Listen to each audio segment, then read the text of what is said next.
Hare Krishna. Can you hear my voice? Am I audible?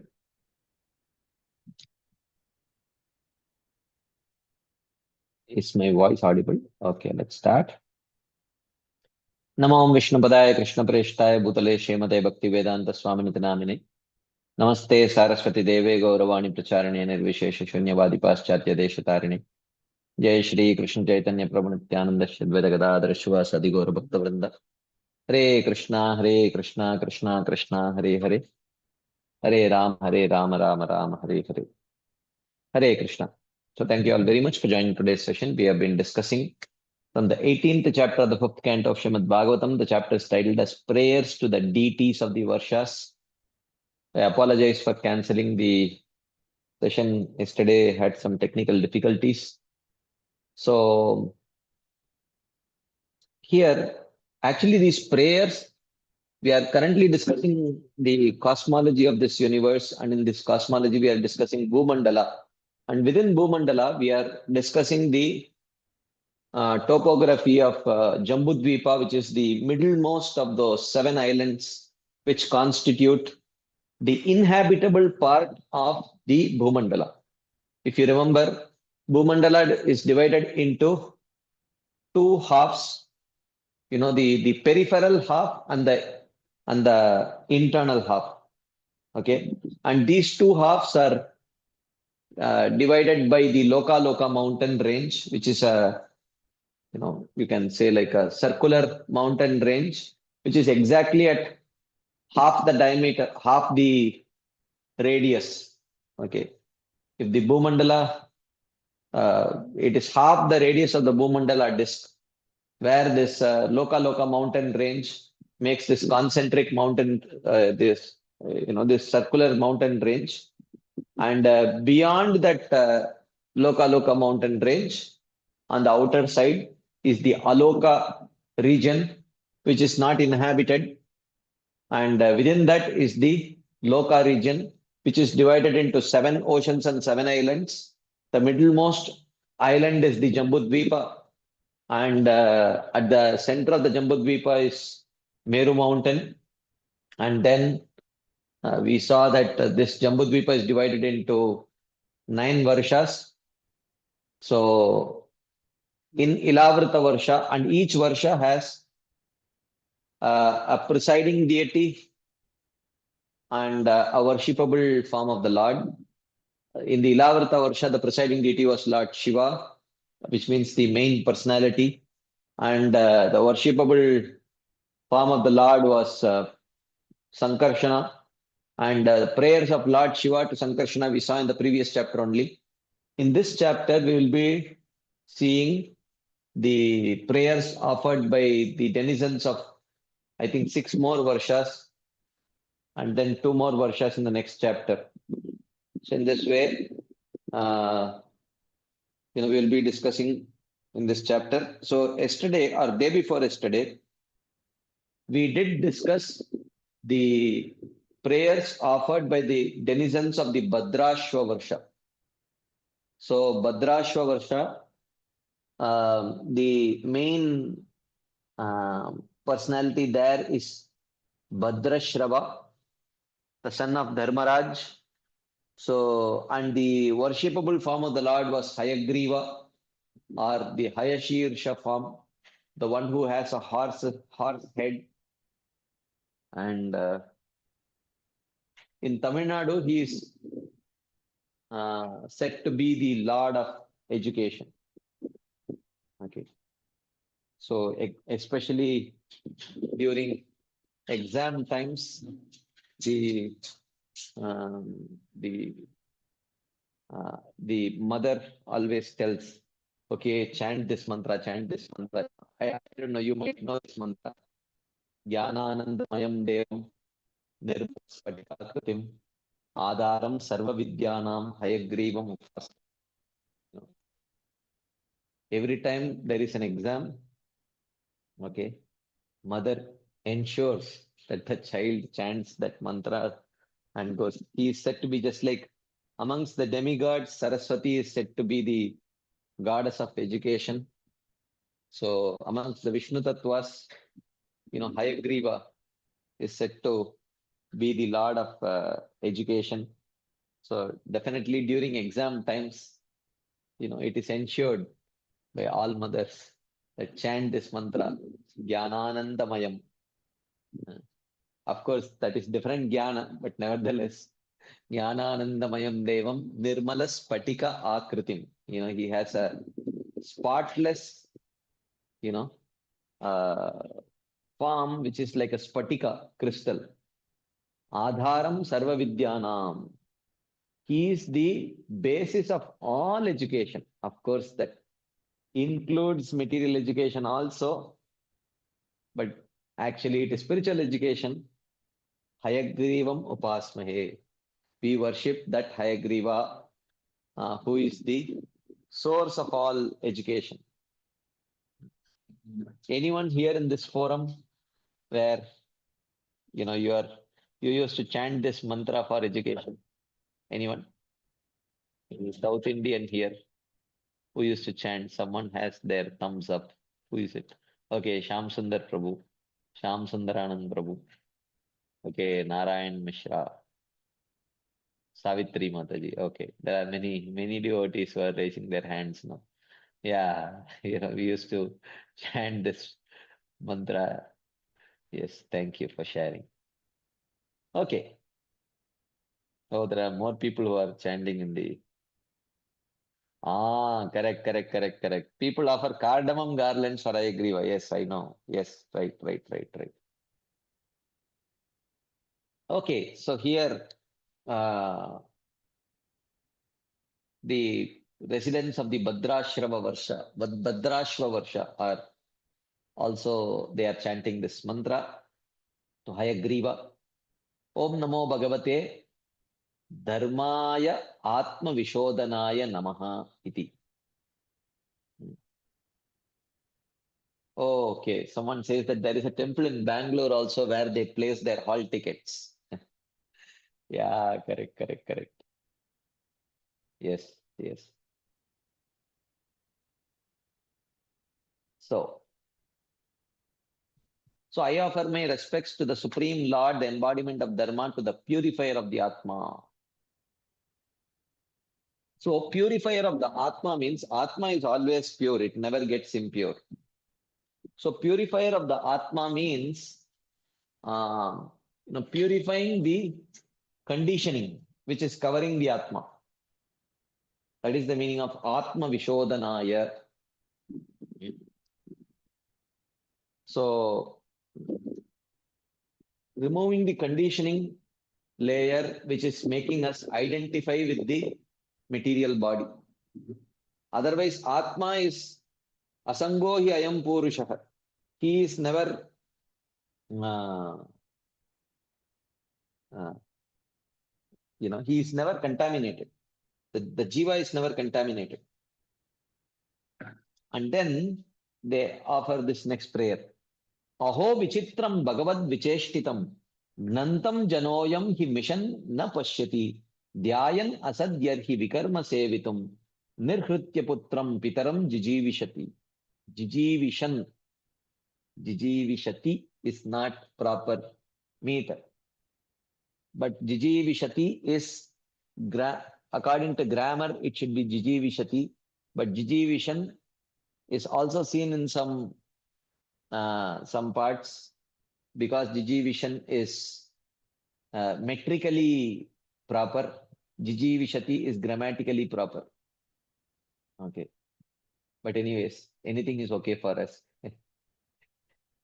Okay, because the meaning is most important.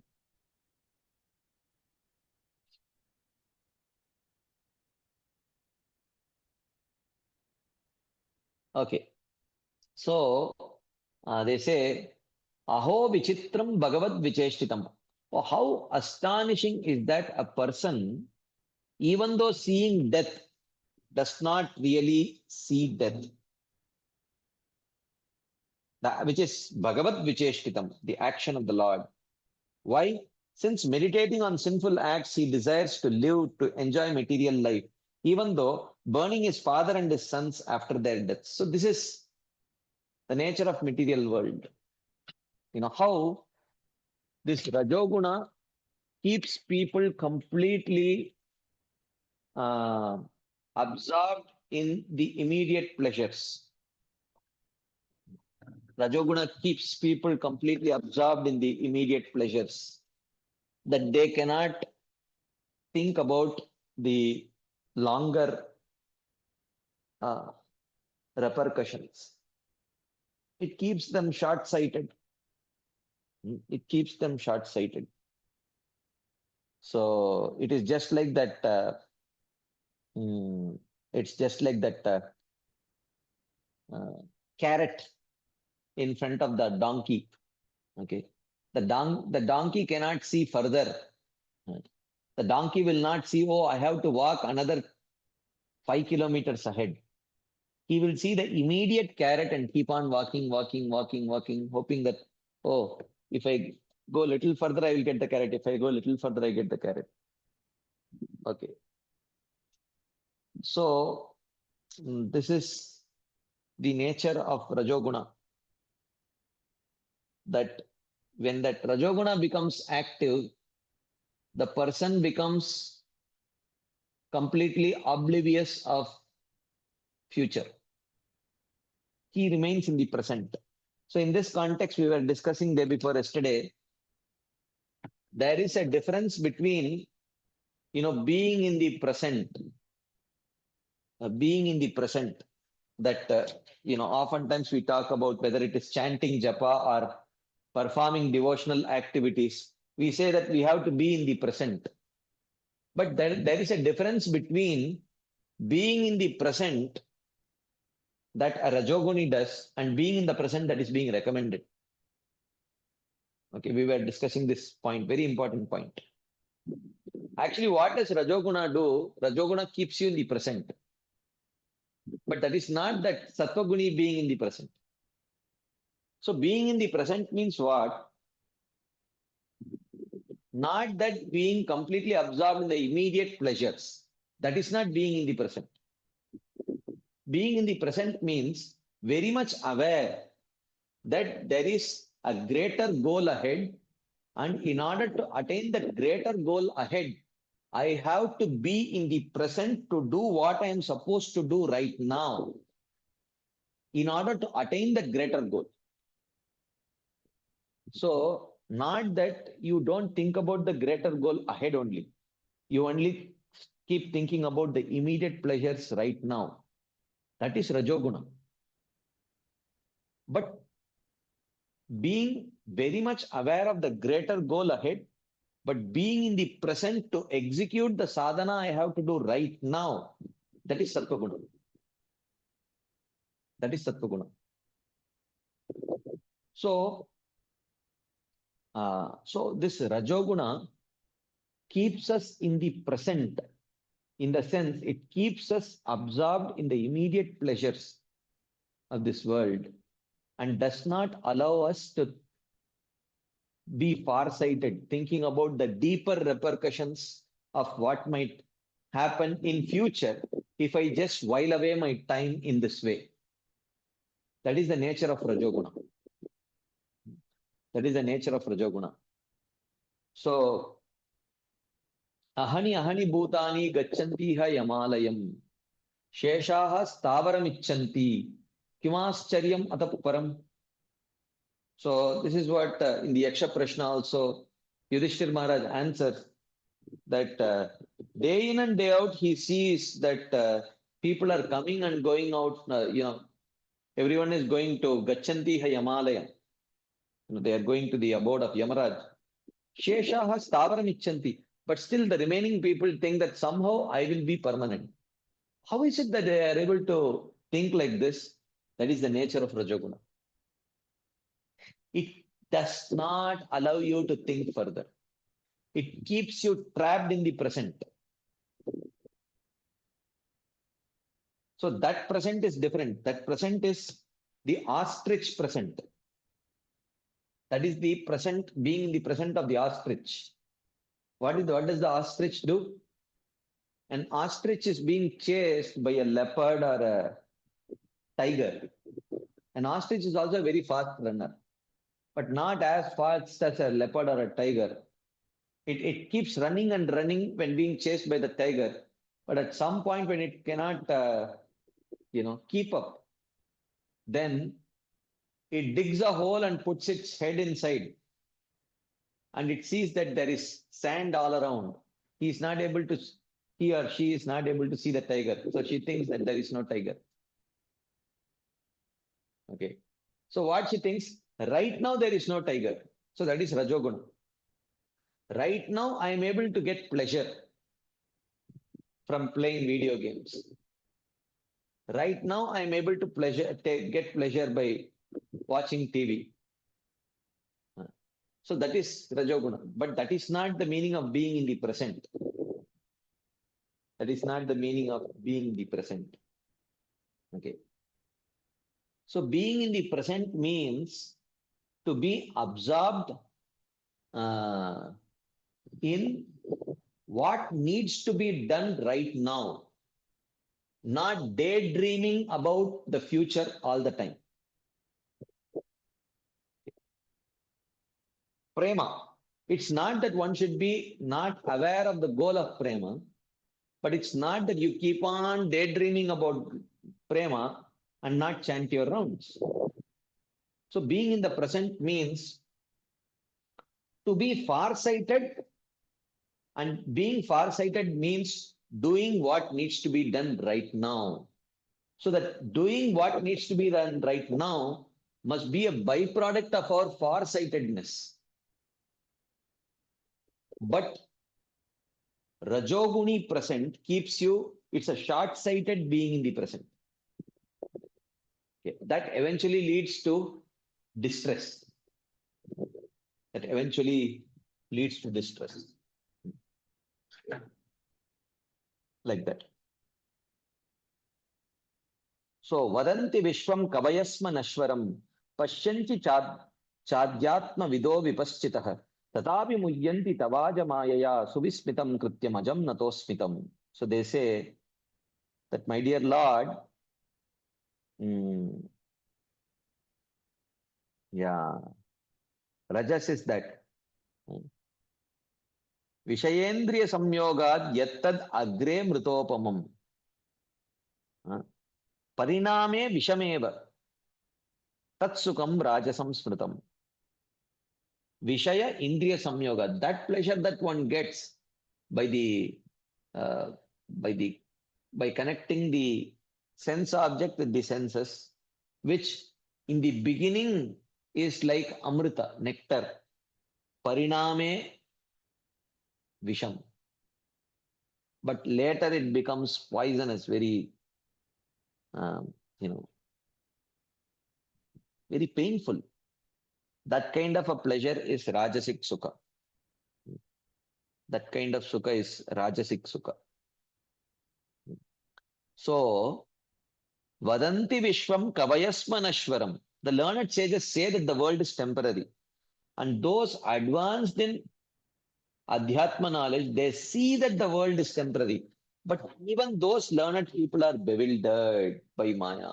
So this is not easy. It is not just by knowledge that one can get over the influence of Maya. Mamevayat prapadyante maya metam tarantite. It is only by surrender to Krishna that one can overcome.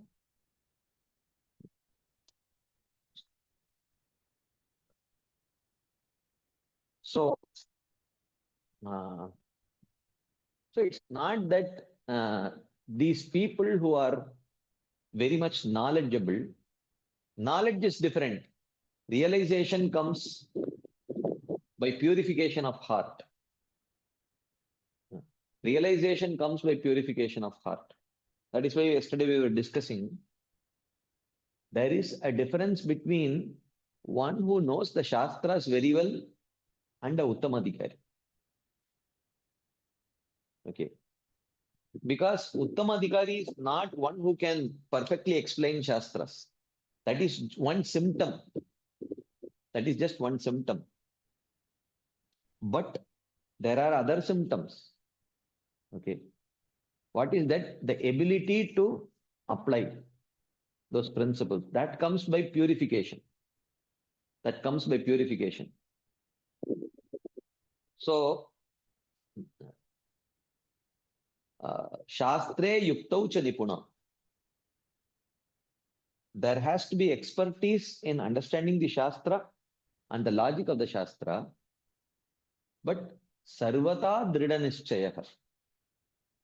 But that should lead to very perfect clarity in terms of what is Sambandha, Abhideya, and Prayojan.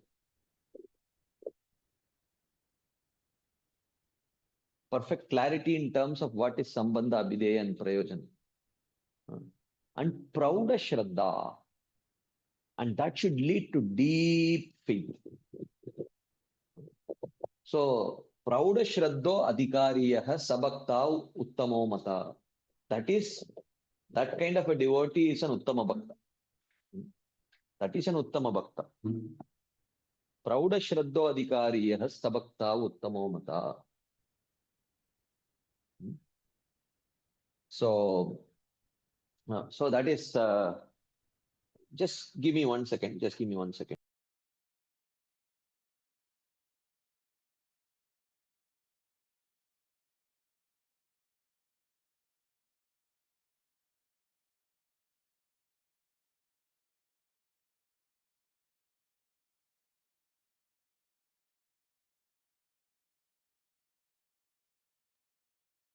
Okay. So therefore, practical knowledge will transform into practical realization only with purification of heart. Why? Because how does knowledge transform into realization? When there is ease of application of that knowledge. When there is ease of application of that knowledge turns into realization. Why there is an obstacle in the application of that knowledge? Because of, here we are especially talking about Adhyatmik Vidya, transcendental knowledge. Why there is an obstacle to application of transcendental knowledge? Because we are not purified of our material conception of life, the anarthas. And when the anarthas get purified, then there will be ease of application of the transcendental knowledge. That is why Satam Prasangad Mama Virya Samvido Bhavanti Hritkarna Rasayana Kata Tad Joshanadashu Apavarga Vartmani Shraddharatir Bhaktir Anukramishiti. In that verse, it is explained that Satam Prasangad Mama Virya Samvido. Samvido is translated as realization of the past times. So how it happens? So the Acharyas say, oh, this indicates the stage of Nishtha. So at Nishtha, what happens? Anartha Nivritti is to a great degree complete. So when that Anartha Nivritti is complete, then it leads to Mamavirya Samvido, realization. So therefore, diligent. So how does Anartha Nivritti happen very fast? By association of Vaishnavas and practicing bhakti in the association of sincere Vaishnavas. By that, it becomes fast. Then it leads to realization. So, Vadanti Vishwam Kavayasmanashwaram Pashyanti Chadhyatma Vido Vipaschitaha Tatapi Muyyanti Tavaja Mayaya. But still, even the learned are bewildered by your Maya. So, therefore, Suvismitam Krityam Ajam Natosmihim. So, therefore, we offer our obeisances to you. The action of whose Maya is very, very bewildering. It's very bewildering. I think this is where we ended our discussion the other day. So let us cover a few more verses before we open up for some discussion points. Okay.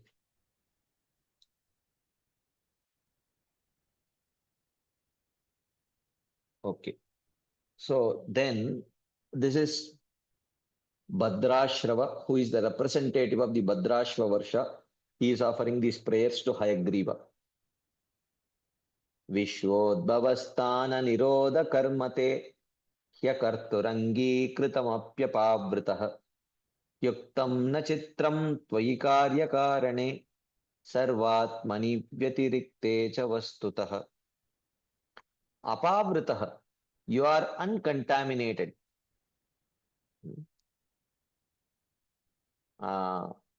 Akartuhu api, even though you are not the doer, Angikritam, you accept Vishwa Udbhava Sthana Nirodha Karma. Even though you are not the doer, you accept the actions of creating, maintaining, and destroying the universe. So Krishna says, Yadihyaham, what is that? What is that series of verses where in the third chapter of Bhagavad Gita he says, before Yadihyaham na varteyam jatu karmanyatandritah mama vartmana vartante manushya partha sarvashah. So before that verse, there is that verse where he says, I don't have any prescribed duties. What is that verse? I don't have any prescribed duties. Yadihyaham na varteyam jatu karmanyatandritah. You remember three verses. I think 3.22, 23, 24 or something like that. Namam karmani limpanti name karma phale spriha iti mam yobijanati karma birna savadhyate. In that series, there is a verse that Krishna says that Name partha kartavyam krishilokeshu kinchana nanavaptam avaptavyam vartayeva cha karmani, Krishna says.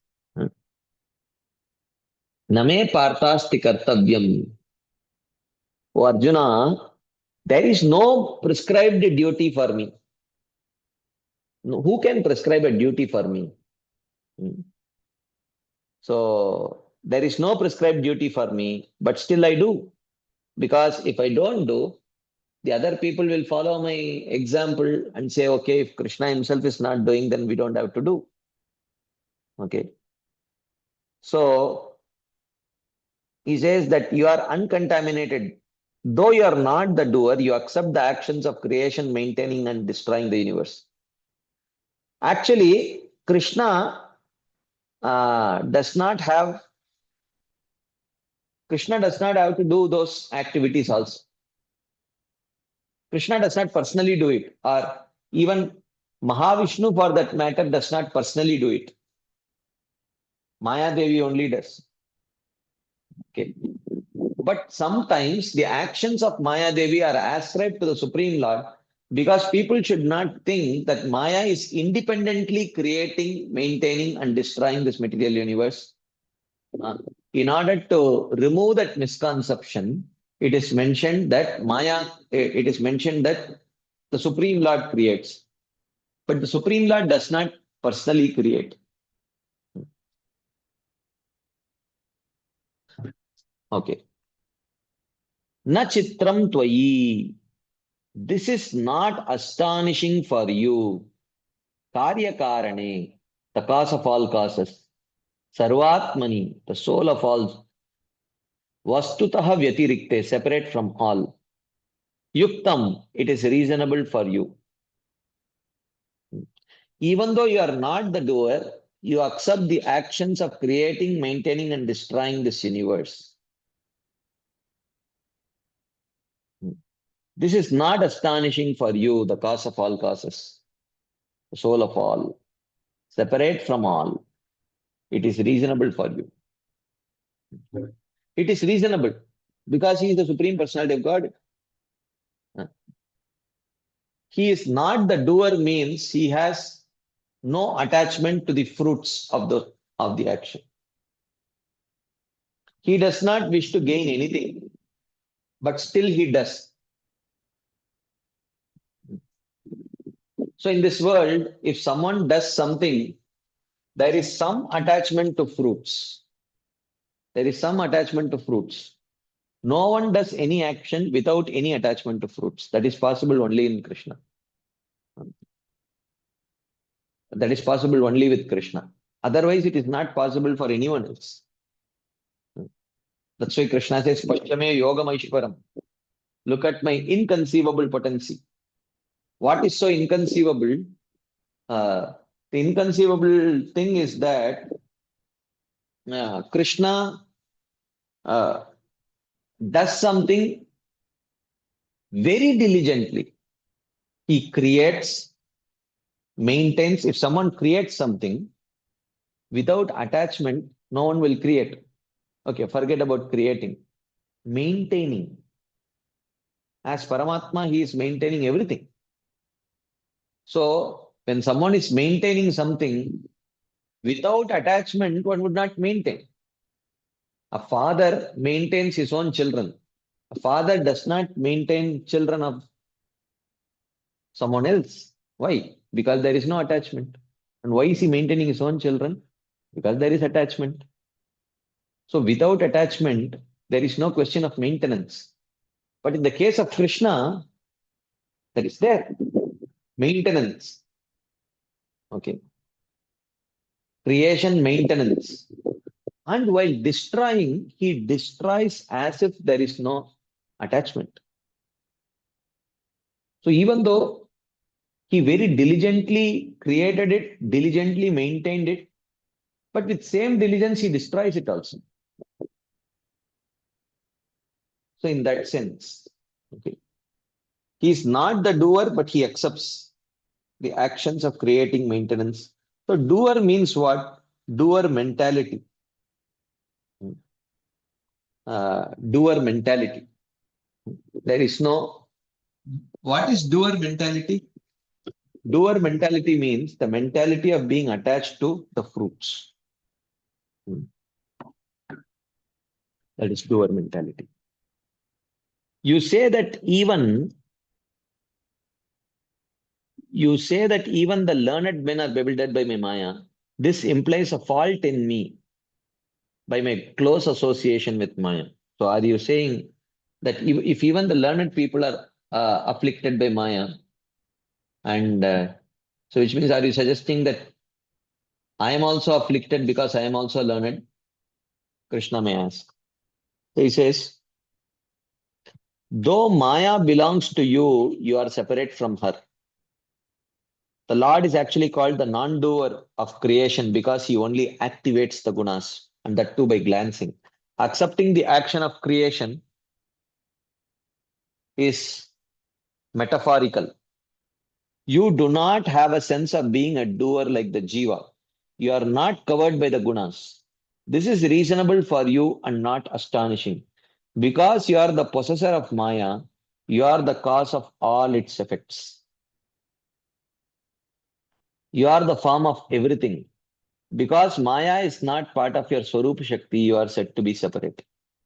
So if if you say that he is not touched by Maya, he is not touched by Maya means he is not affected by Maya.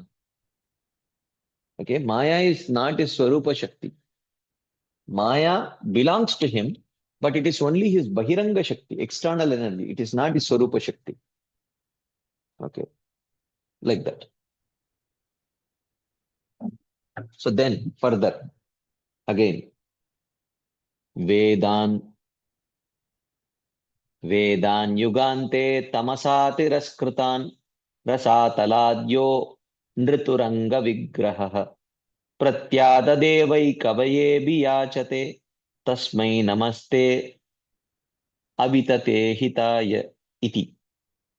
I offer respects to Hayagriva, whose desires come true. Avitata ihitaya.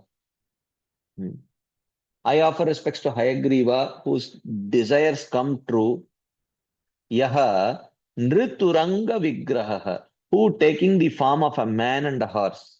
So the head is that of a horse, but below is that of a man. Pratyadade Vedan Kavaye Abhiyachate. He returned the Vedas to Brahma. Rasatalad, from the Rasatala. Tamasa Tiraskritan, when a demon took them away. So who is that demon? Who is that demon?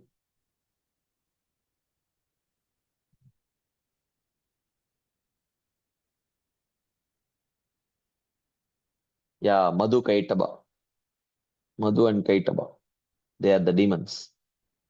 Yugante, at the end of the Yuga, during the time of Pralaya, when they stole the Vedas, it was the Lord in the form of Hayagriva who actually uh, retrieved it for Brahmaji.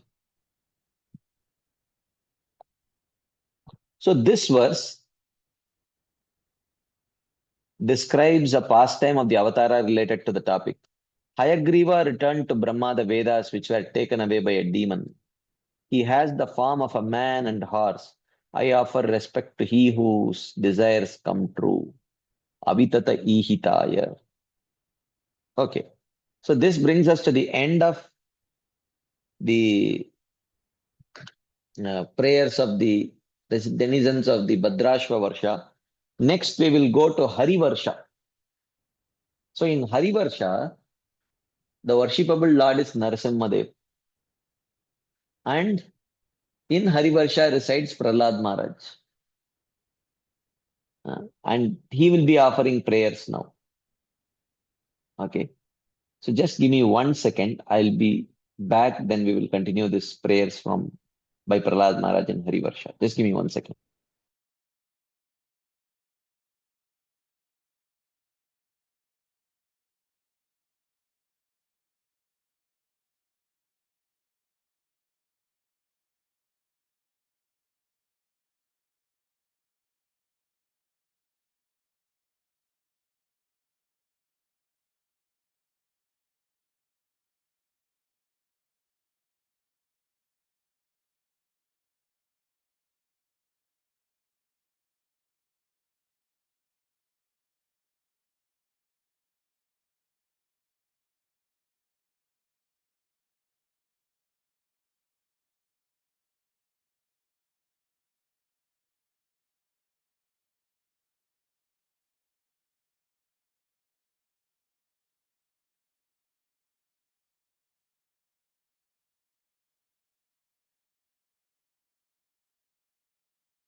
Okay, I'm sorry.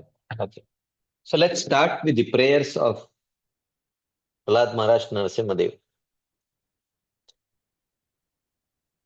So he says, Harivarshe chapi Bhagavan Narahari Rupena Aste Tadrupa Grahana Nimittam Uttaratrabidas Uttaratrabida Abhidhasye Tadaitam Rupam Mahapurusha Gunabhajano Mahabhagavato Daitya Danava Kula Tirti Karana Sheela Charitaha Prahladaha Avyavadhana Ananya Bhakti Yogena Saha Tadvarsha Purushair Upaste Idam Cha Udaharati. Harivarshe, in Harivarsha, Bhagavan Narahari Rupena Aste. The Lord resides in the form of Narasimha. Abhidasye. I shall explain. Tadrupa Grahana Nimittam. I shall explain the reason for his appearance. Uttaratra. Later, in the seventh canto, I will describe why he appeared as Narasimha. Mahabhagavato Prahladaha. The great devotee Prahlada. Mahapurusha Gunabhajanaha. The abode of qualities of the Mahapurusha. Daitya Danava Kula Tirti Karana Sheela Charitaha. Whose character purified the demons of his family. Upaste. He worships. Tad Daitam Rupam. This pleasing form. Avyavadana Ananya Bhakti Yogena. With uninterrupted pure bhakti. Anyabhilashita Shunyam Jnana Karma Dhyanavritam. Anukulyena Krishna Anushilanam Bhakti. He was practicing that bhakti.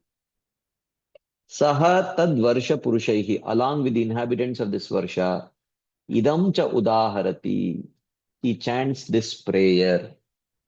He chants this prayer. In the seventh canto, Narasimha will be described. Prahlad's character purified the demon family. His bhakti is called uninterrupted because it was unmixed with karma or jnana. It is called pure because he did not worship any other devatas. Okay, this is a Prahlad Maharaj's two prayers. I think two, right?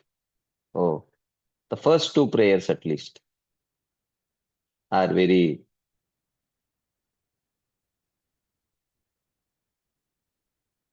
all are very beautiful prayers. Oh, Yasyasti Bhakti Bhagavatya Kinchana is also prayer by Prahlad Maharaj only. Oh, very nice. Beautiful prayers. Prahlad Maharaj's prayers. So this is Prahlad Maharaj's prayers in the fifth canto. Of course, we will see elaborate Prahlad Maharaj's prayers in the seventh canto. So, but this is fifth canto prayers of Prahlad Maharaj. So he says that, oh, this is a famous verse. Generally, this is like the one of the Narsimha prayers when one is troubled by anarthas, when one is troubled by obstacles. This is one prayer which is recommended. Okay.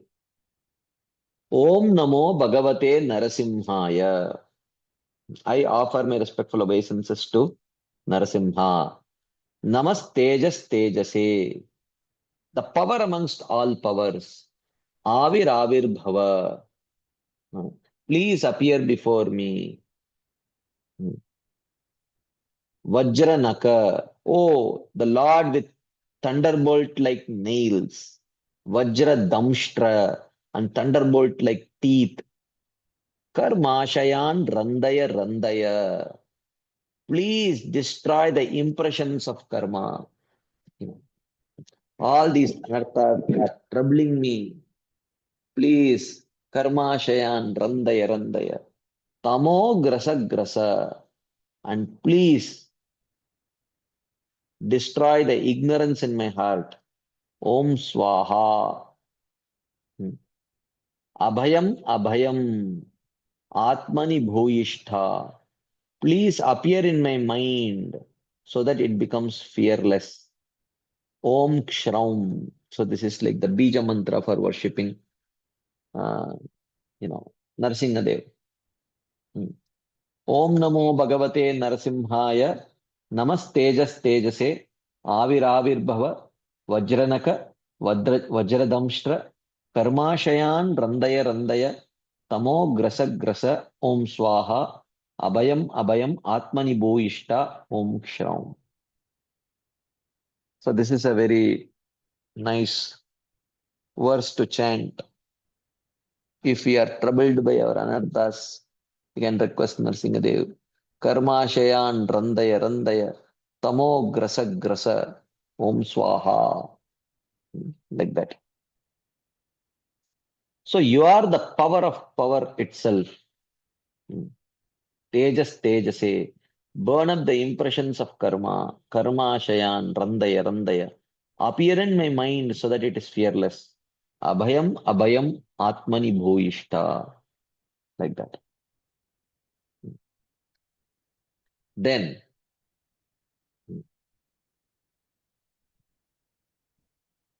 he continues. Okay. This is another very, very famous verse. Uh,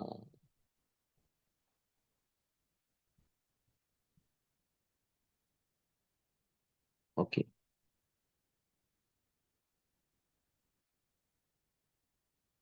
Let us continue. This is a very wonderful shloka. Swastyastu vishwasya kala prasidataam dhyayantu bhutani shivam mito diya manascha badram bhajata dadokshaje aveshyatam no matirapya haituki. This is also a beautiful prayer. Swastyastu vishwasya. Let there be auspiciousness for this universe. Because it is the very nature of, of human beings, not just human beings, any living entity, conditioned living entity. Very nature is to be selfish, self-absorbed. We cannot think beyond our own problems. Even oftentimes our endeavor to help others is deeply rooted in our own selfish goals. So here Prahlad Maharaj prays, Swastyastu Vishwasya. Let there be auspiciousness for this universe. It is very difficult for us to pray like this, actually. Why? Again, because of the same reason of Rajoguna. Because of the same reason of Rajoguna, it is very difficult for us to pray like this. Let there be auspiciousness to this whole universe. Why? Because in this material world, we have defined pleasure as how much I have greater than my neighbor. How much I have greater than my neighbor. I was talking with one devotee some time back, and I was asking that she's a doctor. So I asked,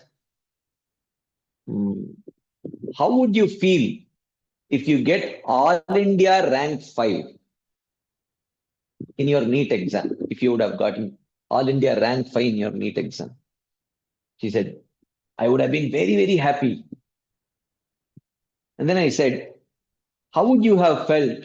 How you would have felt if rank 1, rank 2, rank 3, rank 4 are all your classmates? All India. All India rank 1, rank 2, rank 3, rank 4 are all your classmates. You are not only All India rank 5, but you are 5th rank in your own class. How would you feel? She thought about it and she said, not so happy. Okay. Not so happy. Okay. So, have you ever felt this? Have you ever felt this? You got a really good rank in All India level. You should be happy. But the moment you know that your own classmate has scored better than you, right, you're not happy. So therefore, it is very difficult to actually pray for the auspiciousness of this whole universe. Even if we pray like that, we will silently pray that in all that auspiciousness, please give me little extra auspiciousness. That will be the unspoken prayer. Otherwise, from the heart of heart, it is very difficult to pray for the auspiciousness of this whole universe. Because we somehow think that It is not my duty. My duty is take care of my own auspiciousness. So, so this is the nature of Rajas. Such people, I won't be surprised. Why call such people? I also fall in that category only. If we say that it would have been nice if I would have gotten all India rank 100, but still, my classmates should have gotten less than me. We will not explicitly say it. We will not explicitly say it, but we will, the feeling will be there. So as long as the classmate is at least one rank less than me, I'm okay. It is fine. So therefore, to offer this prayer wholeheartedly, it needs, one has to be free of Rajoguna, because Rajoguni happiness is always happiness that is born out of comparison. That is Rajoguni happiness. The pleasure of uh, the pleasure of the pleasure that comes by comparison. Okay. So he says, Swastyastu Vishwasya, let there be auspiciousness for the universe. Khalaha prasidatam. May wicked be pleased and not angry. May all the wicked people be pleased. Bhutani mitaha. May all living beings together dhiya dhyayantu, meditate by their intelligence, Shivam, on cooperation. May all beings together meditate by their intelligence on cooperation.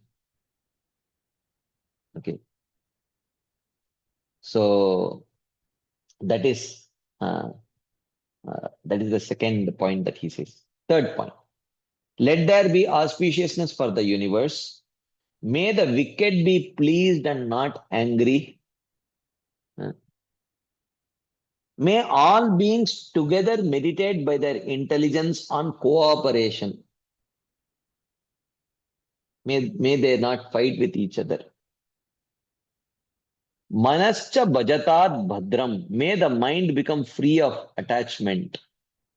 Naha matihi ahaituki aveshyatam adokshaje. May our minds without motivation be absorbed in the Supreme Lord. Only a very exalted person can offer such prayers. Only a very exalted person can offer such prayers. Because such a person, he desires only the pleasure of Krishna. He desires only the pleasure of Krishna, and he knows that Krishna cannot. It's not that I want to give pleasure to Krishna, but the most important thing is I want Krishna to be happy. Or in this case, I want Narasimhadev to be happy. And when will Narasimhadev be happy? Swastyastu Vishwasya, if there is auspiciousness in this world. Kalaha Prasidatam, if the wicked people are pleased and not angry. Dhyayantu Bhutani Shivam Mitodiya. If all the living beings together meditate by their intelligence on cooperation. Manascha Badram Bhajatad Adokshaje. If the mind becomes free of attachment, and if and aveshyatamno matirap haituki, and if the mind becomes without any ulterior motives becomes attracted to the lotus feet of the Supreme Lord. If everyone does this, then Narasimhadev will be pleased. So one can offer such a prayer to the Supreme Lord only if their heart is free of all kinds of selfish motives, selfish anarthas also. Okay.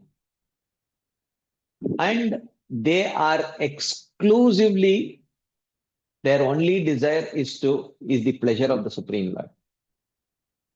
Such persons can offer these prayers. But this is our aspiration. Yes, I may have selfishness in the form of anarthas, but ultimately I want those anarthas to leave. So at least these prayers we can we can pray to Krishna that one day I should be able to pray in this way uh, uh, naturally. One day I wish to naturally offer such prayers. Krishna, please. Today I am offering this prayer with great reverence towards Prahlad Maharaj, who is able to pray. But one day I wish to offer this prayer also to you, purely for your pleasure, without any selfish considerations.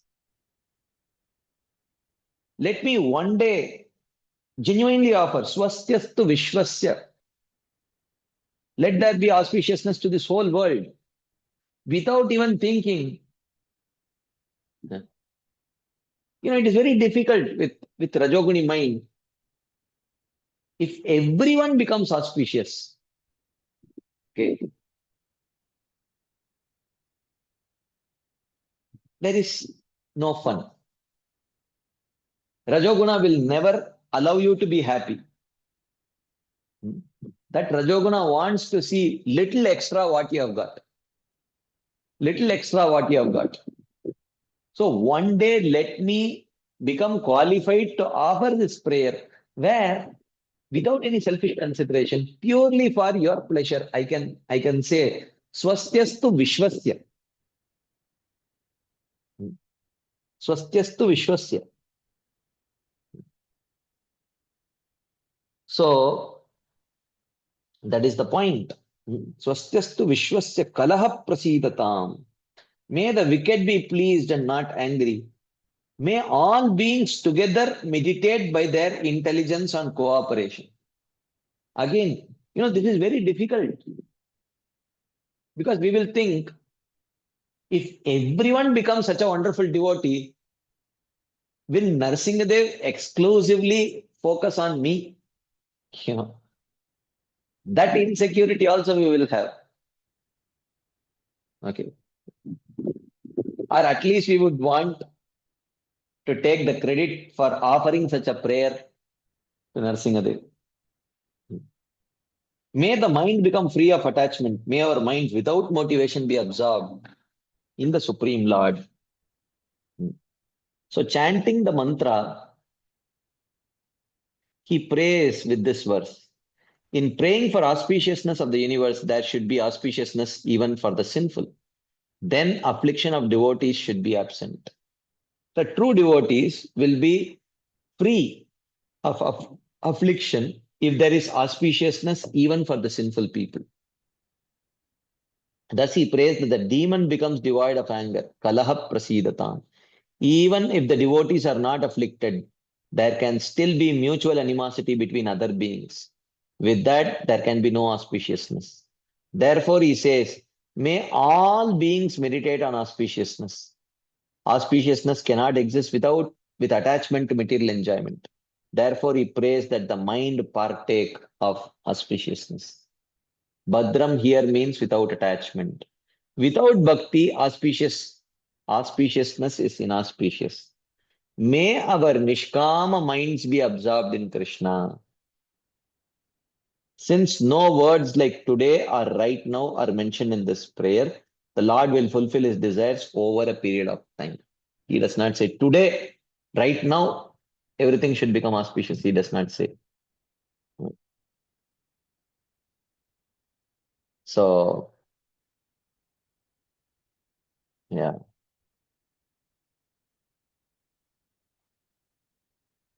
So, one should not say, however, that all the jivas will be liberated eventually and then the universes will all be empty since the Jiva Shakti and Maya Shakti are eternal.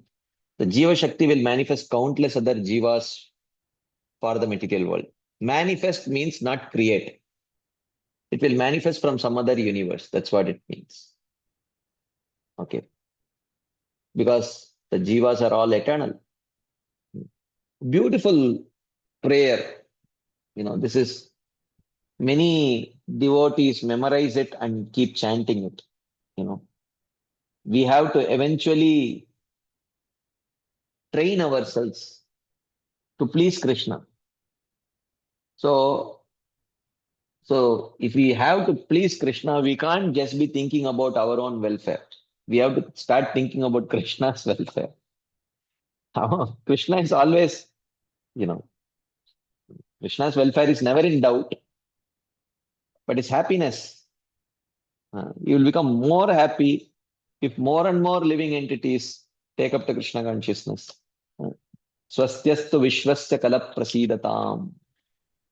Dhyayantu Bhutani Shivo Mito Diya. So let there be auspiciousness for the whole universe.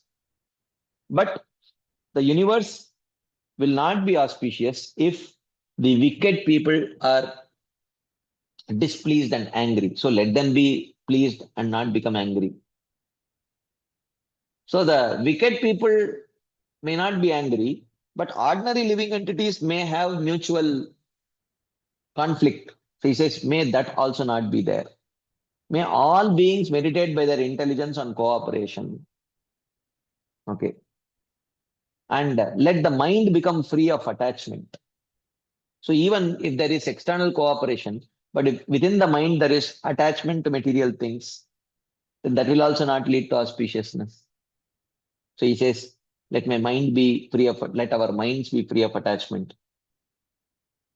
But even with the wicked people not being angry and all beings cooperating and the mind free of attachment, still it is not auspicious if there is no ahaituki bhakti. Naishkarmyam api achyuta bhava varjitam nashobate jnanamalam niranjanam. Kuta punah shashvad abhadramishware nacharpitam karma yadapyakaranam. Kenarda Muni in his instruction to Vyasadeva says this. So therefore, on this auspicious day of Ekadashi, let us offer this prayer. Swastyastu Vishwasya Kala Prasidatam. Dhyayantu Bhutani Shivam Mito Diya. Manascha Badram Bhajatad Adokshaje. Aveshyatam no Matirapya Haituki. Okay. So today also I just received a message. I will just share it because the devotees attend our course. Today, on this most auspicious day of Ekadashi, after taking Mangalarti darshan of various temples and hearing Srila Prabhupada chant, His Grace Ram Leela Prabhu, the father of Jagannath Vallabh Prabhu and the father-in-law of Rasmanjari Mataji, you must have noticed, Rasmanjari Mataji attends regularly, her whole family. They attend the sessions. Rasmanjari Mataji attends. Jagannath Vallabh Prabhu also attends the personal sessions. Their father, whole family is wonderful devotees, sisters, brother-in-laws, sister-in-laws, everyone wonderful devotee. So he has been ailing for a while, and today on the auspicious day of Ekadashi, he took the Mangalarti darshan of various temples. He was hearing Srila Prabhupada's chanting, and then he left his body. So let us all, on this most auspicious day of Ekadashi, let us take a few seconds to pray for the departed soul and praying for the whole family to get strength to bear this loss. Wonderful, wonderful devotees, whole family. So let us all offer our prayers for a few seconds, and then we will open up for some questions and discussion.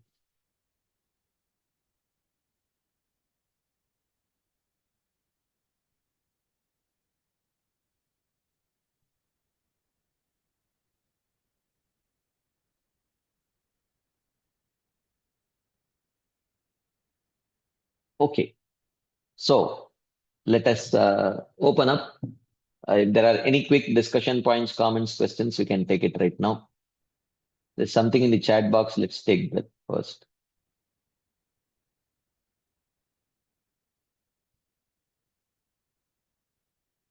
On the topic of knowledge is different from realization. If the devotee who we get inspiration from himself or herself is struggling with purification, how can we have faith that the process will purify oneself? Very good question. If uh, if the devotee from whom we are seeking inspiration, if they themselves are struggling, so now I would say, if they themselves are struggling but still are hopeful, then we can see from their hope. It's not that they are struggling and have lost hope. They are struggling but still hopeful. Okay. So now they are struggling. Are the people above them struggling? Uh, uh, are the people from whom they are seeking inspiration, are they struggling at least little less than them? And those people from whom they are seeking inspiration, definitely they must be struggling little less. That spiritual master. And that spiritual master must be seeking inspiration from Srila Prabhupada. He was not struggling. Okay. So if you see, if there is a multi multi-tiered filter, okay, if there is a multi-tiered filter, like there are 5-stage filter. If very dirty water enters the first stage, and when it goes from first stage to second stage, you have to compare it with the water that enters. Okay. So that might be dirty. It gets purified. And before it goes to the second stage, you have to say that it must be little less dirty than the first stage. Then when it goes from second to third, it has to be compared with the second stage. Then fourth, then fifth. Then after fifth, you will see it is crystal clear water. So that is how one has to see. One should not say that, oh, if they are also struggling. Yeah, the problem is not about struggling, but the problem is with hope. Despite their struggles, are they hopeful about the path of bhakti? Which means you have to inquire. Yeah, I see, it's not that you have overcome all the struggles, but how come you are so hopeful? So that's a very good question to ask. How is it that you are hopeful? We have much to learn from the reason for their hope. So that's the point. Then why does Krishna say in Gita, karmanyevadhikaraste ma phaleshu kadachana? How can we do actions without feeling doership or without attachment to fruits? So I said, without attachment to fruits, one cannot perform an activity, I said. Okay. So now the question is, but then how does Krishna say, karmanyevadhikaraste? He says that perform your duty, but don't be attached to the fruits. So there it means don't get attached to the lower fruits, the material fruits. That's what it means. It does not mean no fruit at all, because even a Nishkama Karma Yogi, he has attachment to liberation. Okay. So when we say don't get attached to the fruits, it means don't get attached to the lower fruits. Not that absolutely no fruit at all. That is not possible. Okay. Then, okay.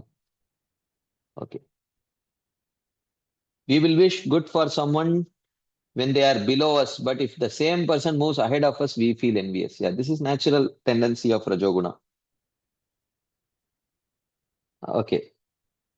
Is Prahlad Maharaj, has he not gone to Vaikuntha planet of Narsingadev? Yeah. He will go eventually. He will go eventually. But to execute some duties in this material world on behalf of the mission of Narsingadev also, Prahlad Maharaj wishes to stay back. Of course, he is a Nitya Siddha who is playing the role of a Sadhana Siddha. So as a Sadhana Siddha, he will be in this material world to execute the mission of Narsingadev also. Yeah, Prahlad Maharaj in the seventh canto also offers this beautiful prayer. Prayena deva munayo swavimukti kaman maunam charanti vijane na parartha nishta. Hmm.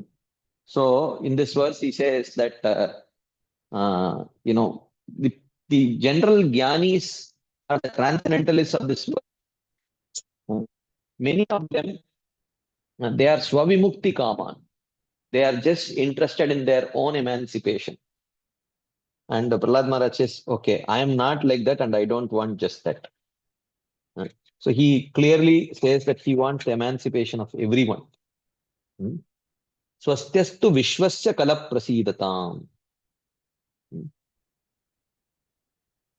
Okay. Okay. Shivam is translated as cooperation. Yeah, it's a contextual meaning.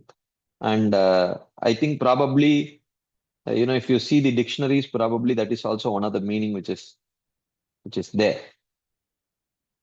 Okay.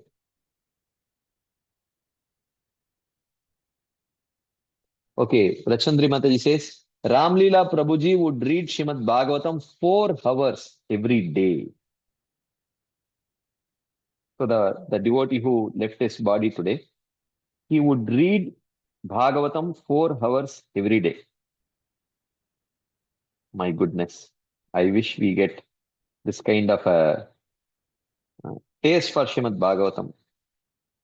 Uh, yeah, the whole family is such a exemplary family, exemplary family of devotees. You know, the immediate family, the extended family, all of them are such wonderful devotees. Yeah, it's so very fortunate to be born in such a family. All glories.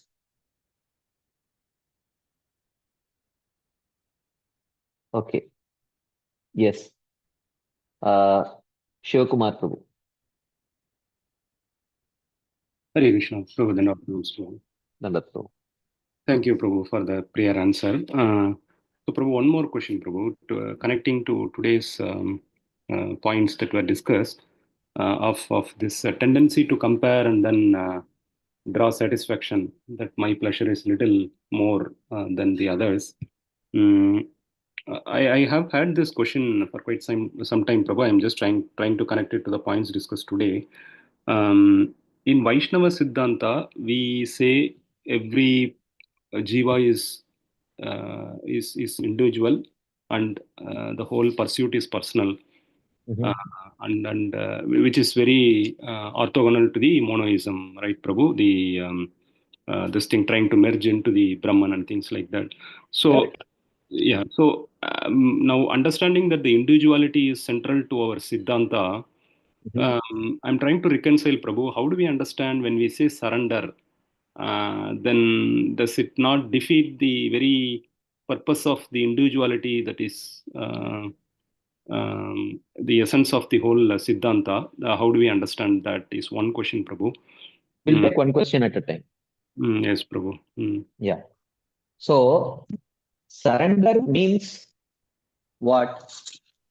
Surrender means in surrendering, you are exercising your individuality to surrender.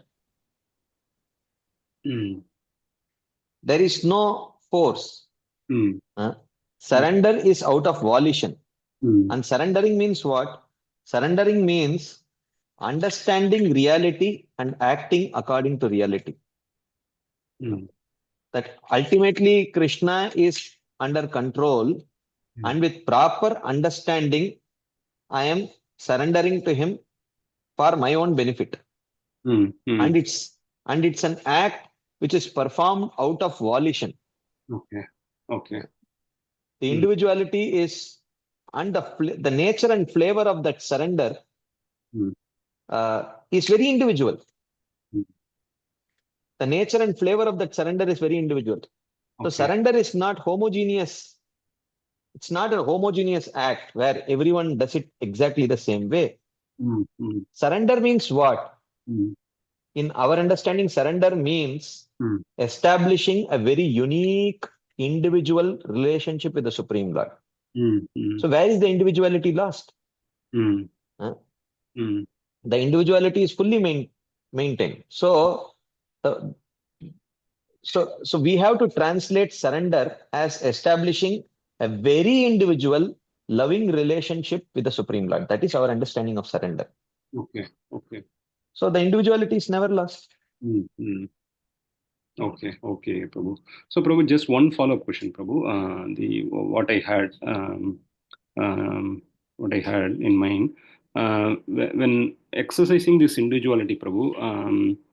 I'm trying to pick up this scenario of like there is this creativity, right? There is this longing of creativity to do something creative, Mm, unique to my unique to my disposition, mhm, but at the same time, when we hear that, say, let's pick up this example of if mm, my forte domain is Shastra study and knowledge mm, acquisition and propagation mm, in this scheme, in this domain, if mm, I, if the, it seems the foremost instruction is you just repeat what the acharyas say, mm, which is very essential and critical aspect of it. I understand.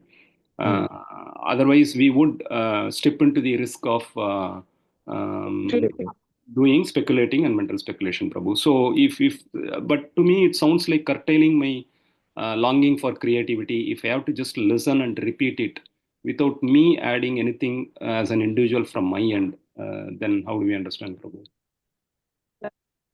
The point is, you can definitely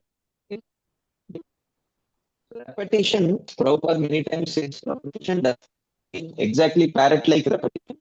Prabhu, your voice is Repetition, little breaking, Prabhu. I'm not sure if it's just for me or something. yeah. Repeat. Now is it okay? Yeah, a little better. Yeah. Repetition does not mean parrot like repetition.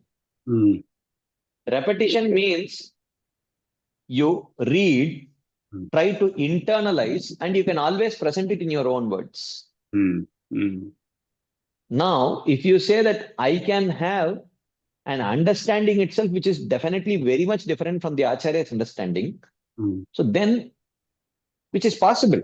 mm, But the point is whether our devotional intelligence is evolved enough mm. to properly get such understandings and realizations that we have to see. Okay, okay. Mm, Okay. mm, So, can we have our own thoughts? Yes, but it has to be validated. mm, It has to be validated. mm, So, we don't want to. We are approaching. We are trying to understand the absolute truth. mm, mm, Okay. mm, So we are not trying to make a creative art mm, mm, where I can allow my creativity to this thing.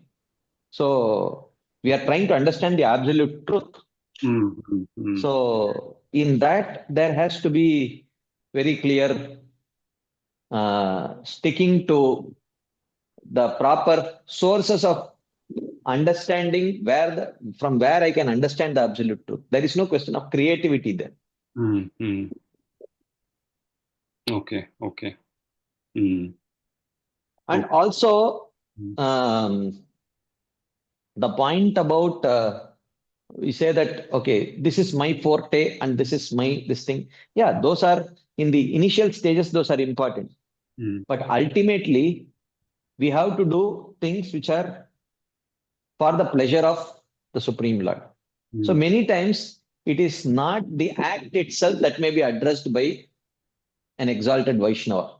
mm, They might be they might have identified some tendency in us mm, to be completely self-absorbed or something like that, mm, mm, mm, where we are losing the point of, we are that ultimately it is for Krishna's pleasure. mm, mm, Okay. mm, So see, ultimately it is for Krishna's pleasure, but at the same time, there is very much scope for individualizing one's mm, this thing also. So mm, sometimes the pendulum might swing to one end or the other end. mm, So mm, sometimes someone has to balance it. mm, mm, Sometimes you may say that don't think about yourself at all. mm. Just do whatever is told. there is that is okay. There is some scope for that. And at the same time, someone may say, "Oh, I don't like it. I don't like it. The activity has to be likable to me. It must be according to my nature." Sometimes we may get completely absorbed in that also, where we lose track of ultimately we are doing it for Krishna's pleasure.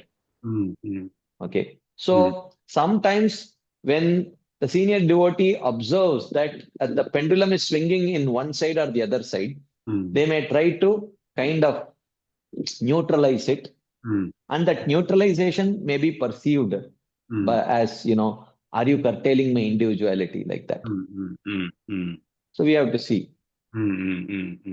Okay. So this is where the question is, do we have trust that this senior devotee can see something which I am not able to see in me? So when the trust is there, then we will see, okay, maybe he's seeing some mentality in me that may not be very conducive for Krishna consciousness in the long run. Maybe the pendulum is swinging to one direction more, like that. Okay. Thank you, Prabhu. Prabhu, just one last point, Prabhu, I wanted to check actually. Maybe I'm wrong, but just correct me. I was just thinking, say if somebody is doing deity worship or cooking service in a temple, I have a notion that in these two services, the scope for artistic or creative contribution is much more than when it comes to Shastra study and propagation. Is that a wrong? No, it's not like that. See, it is not about scope, it is about capability. Okay. Now, if the person is not a good cook, okay, even though he may be put in cooking, there is very less scope for creativity, because for creativity, you have to have a creative substance in your head. Okay. So someone should have it. So if you are seeing that the scope for creativity in something is less, it means probably your internal substance is not capable of thinking creatively in that direction. Okay. So that is the point. So therefore, for example, if you put someone who has absolutely no artistic creativity, okay, someone like myself, and you put me in DT worship, just because there is so much scope, that does not mean that I'll be very happy. Okay. Because the scope is there in the service itself, but I am incapable of, Similarly, in cooking also, someone may feel that there is absolutely no scope for creativity, because what do? They look at the recipe and do it as it is. So they will think that there is, where is the scope of creativity? Okay. So similarly, so in the propagation of the Shastras also, like, say for example, someone may present the same Siddhanta, but in more creative ways. Okay. Okay. Even modulation of voice is one aspect of creativity. Even presenting the same point in a very question answer mode, that is creativity. Using examples, analogies is creativity. Okay. Now, if you say, I want to be creative to think about different truths, that kind of creativity is not allowed. Okay. But in presentation, there is different, or to understand the deeper aspects of it, you can. So we have to know where we can be creative, where we cannot be creative. Like, for example, someone wanted to be absolute creativity is not allowed in any field. Okay. Someone dressed there were, during some particular festivals, they used to dress Radha and Krishna in slightly different ways in according to the Leela. At some point, the deity worship ministry came up with this thing that no, these kind of see, there is some scope for creativity, but this is not allowed. Okay. This is not. In some cases, it is outright apasiddhantik. You cannot do this. Okay. Like I remember, because I was taking care of the flower garden, I was very much attached to using flowers in dressing the deities. So when I used to dress, I did not have enough ability to dress the bigger deities, but at least the smaller deities I used to dress. But because I was attached to using flowers, I used to make such a big flower pagadi for such a small deity that I used to regularly get heavily chastised by the senior devotees. See, just because you are attached to flowers does not mean you make such a pagadi. The pagadi should be proportionate to the face of the Lord. So otherwise, how would it look like? It would look like, there used to be one, I used to, one old man used to carry a big basket of green green leaves, selling, kira, like that, used to sell all the kirai, the leafy vegetables, various types, it would look like that. Later when I came out of that illusion of that, okay, no, flowers should be used, and I came out of that, and from a neutral perspective, I saw, those, you're not supposed to dress like that. So it is not that, even deity worship or cooking gives you absolute, kind of scope for creativity. It should be. So similarly, in preaching, studying scriptures, understanding scriptures, presenting scriptures, there is scope. But we should understand the scope for that creativity. Yes. Thank you so much. Very appreciate. Okay. Some things in the chat box. Let's quickly take that, and then we will end there. 518.3 purport. The Supreme Lord does not want any living being to act sinfully, and he begs him through his good conscience to refrain from sin. But when someone insists upon acting sinfully, the Supreme Lord giving him the sanction to act at his own risk. No one can do anything without the sanction of the Lord, but he is so kind that when the conditioned soul persists in doing something, the Lord permits the living individual soul to act at his own risk. Why Krishna said kind here for sanctioning even the wrong desires? He is kind, but why called kind for this reason? Because he is at least allowing the jiva to commit his own mistake and learn by himself. Otherwise, if the jiva is forcefully, if it is forcefully stopped, then one will not be very happy. So we will discuss this theme sometime. The importance of free will.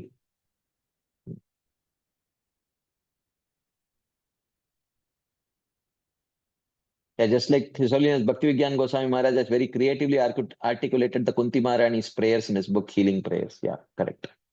Yes, Keshav Priya Mataji. Small thing, Prabhuji. Prabhuji, talking about this discussion of individuality, at the same time dovetailing our desire with the Lord's desire, Prabhuji. So that individuality mentioned, you're talking a lot about this, Prabhuji. So how will we develop that individuality, Prabhuji? Because all of us are following same scriptures, following everything same. So once we get completely purified, we rise above the bodily platform and rise to soul platform. This individuality also develops within us differently, Prabhuji. Like all of us will not be having same individuality. Is it like that? Yeah. So how we develop that difference in individuality, Prabhuji? By association. Yeah, Prabhuji, if we are in same association. We are not in same association. You don't 24 hours, two people do not 24 hours associate with the same person all the time. And also, if one may be associating exactly with the same people to the exact amount of time, their mentality may be different. what they are That trying mentality to. is material, na Prabhuji. That is why I'm trying to ask you. Yeah, that is As of okay. now, it is a material mentality. That's But when okay. I rise That also. above material No, mentality and I went into spiritual platform, spiritual That body. yeah. That material mentality also affects. That is So why Srila Rupa Goswami says, Swavasana Anusarena. Initially, your attraction to particular limbs of devotional service is according to your material vasanas only. It is So, initially I accept Prabhuji. After yeah, purification, perfection. but that initial attraction will decide whom you associate with also. If your initial attraction is to kirtan, then you will be associating with more and more kirtaniyas, and amongst them more advanced kirtaniyas. Then that way your association will be shaped initially. Initially, to begin with, whom you associate with will be defined by your material vasanas only, and slowly that will choose your association. Even eventually it will become spiritual, but the initial association was all defined by your material attraction only. So we say bhakti is agetiki apradihata in a pure sense, Prabhuji. But many things we are seeing, our present material conditioning also playing some role. Prabhuji. The other day you were discussing, someone is very severely conditioned, he may not be able to rise up. And in your Madhuri Kadamini, you are telling, Prabhuji, someone is in 90% of anartha and they go down to 50%. That itself is a great growth. You are telling like that, Prabhuji. So our present conditioning is somehow is playing a role, Prabhuji. It is not playing a role in our choosing bhakti. It will play a role in within bhakti. What kind of association we choose will be defined by our material condition. So my present material life also has some role, at least in what type of body I may develop spiritually also. Yeah, to some Looks like extent, that. yes. Yeah, definitely. Because the initial association that you choose will depend on that. But then gradually within that you will choose more and more advanced association. But subsequently you will choose very good association. But the initial path that you chose was due to your material inclinations. So the perfected stage, it will be going like that only gradually, or there may be 180-degree opposite also what I chose initially. Is it possible like that also? It depends on, see, nothing is predetermined. What you get, whom you get attracted to, you may get attracted to a kirtaniya, but in that kirtaniya you may get attracted to some other aspect, a spiritual aspect, and then from that you get attracted to some other person who has that same aspect, and in him you may see something. So how it will pan out, we do not know. We are 6 minutes over time already. We'll have to stop here. Okay, correct. Okay, thank you all very much for your patient listening and your enthusiastic participation. Srila Prabhupada ki jai. Srila Vishwanath Chakravarti Thakur Pad ki jai. Srimad Bhagavatam ki jai. Hare Krishna. Thank you very much.